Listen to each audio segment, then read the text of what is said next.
What's up guys? Yan, magandang hapon sa ating lahat.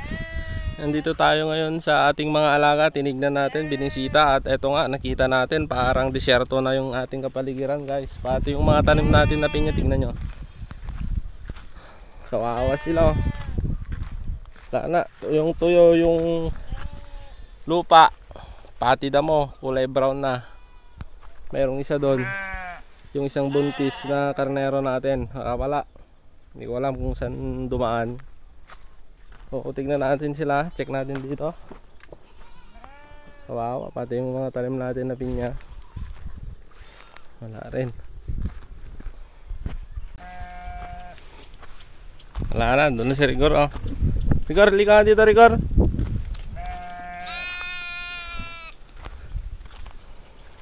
Doon na siya guys.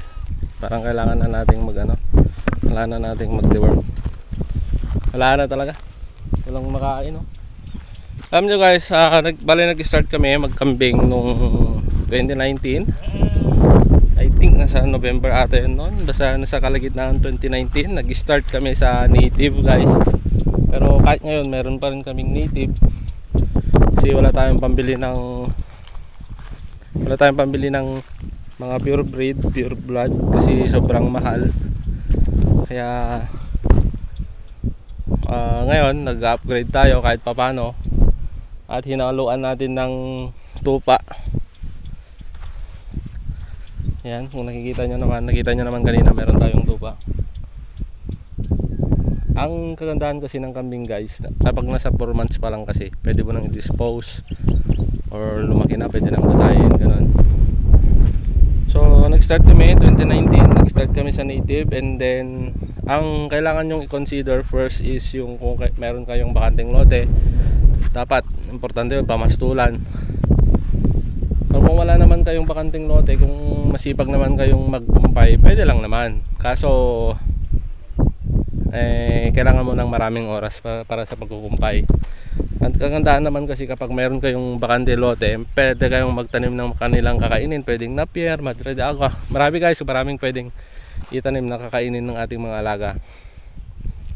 So pangalawa siguro, yung bahay nila, kahit ganun lang, at least meron silang sisilungan kapag tag-ulan or bagyo. Yun yung mga critical kasi guys, lalo na kapag camping, very sensitive sa ulan. Kaya kailangan natin ng kanilang bahay na maganda. Yung sa akin naman parang temporary pa lang.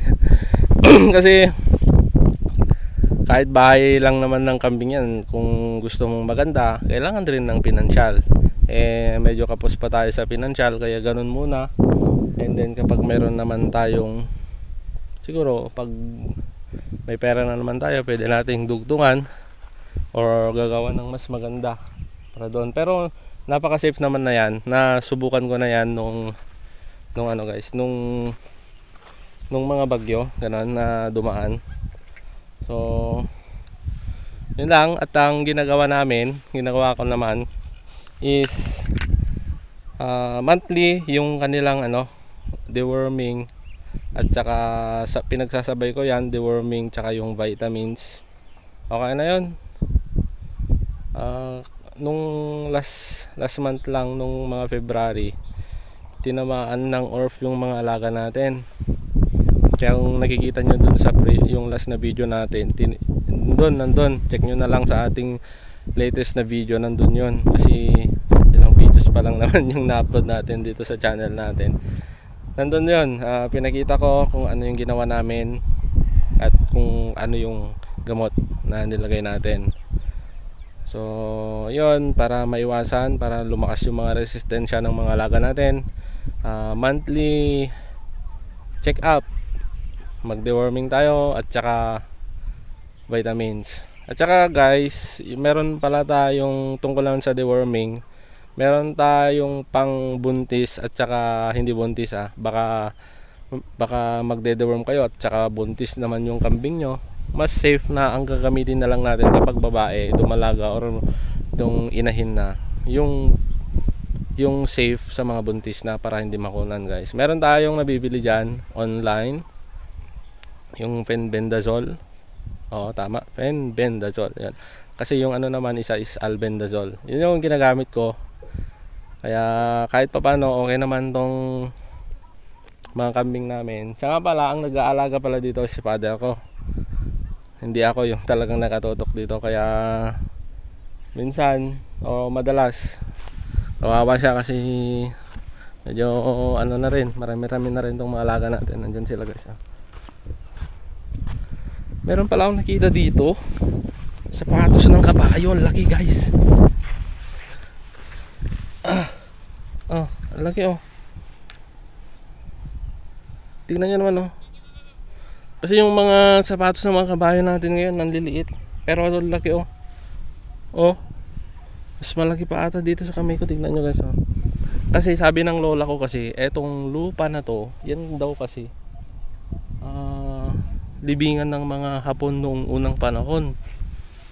Siguro yan, yung dyan sa taas na yan, libingan daw ng mga Hapon. Yun yung sabi niya. Madalas nakakakita kami ng ganito. At dito part pa dati, ang daming mga bala. Tingnan nyo naman guys oh, yung sapatos ng mga kabayo nila nun, lalaki. Hindi lang yan, hindi yan yung first time na nakakita tayo Marami pa dito. Tsaka dyan banda maraming bala. So yun guys, yun lang muna ang i-share natin para hindi masyadong mahaba itong video natin. Yan. Tingnan lang natin sila, check lang natin sila. Nakakatuwa lang kasi